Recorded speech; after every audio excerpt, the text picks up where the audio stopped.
Nakalabasan ng Veterans Memorial Medical Center si Office of the Vice President, Chief of Staff, Undersecretary Zuleika Lopez nitong Sabado.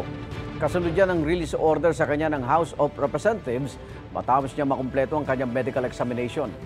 Batay sa utos, kailangan dumalo si Lopez sa mga susunod pang pagdinig ng House Committee on Good Government and Public Accountability. Kaugnay sa confidential funds ng OBP at Department of Education. 10 araw ipinakontempt si Lopez dahil sa undue interference nang sabihan umano ni Lopez ang Commission on Audit na huwag ilabas ang mga dokumento ng confidential funds sa kabila ng sampina ng Kamara. Igan, mauna ka sa mga balita, mag-subscribe na sa GMA Integrated News sa YouTube para sa iba't ibang ulat sa ating bansa.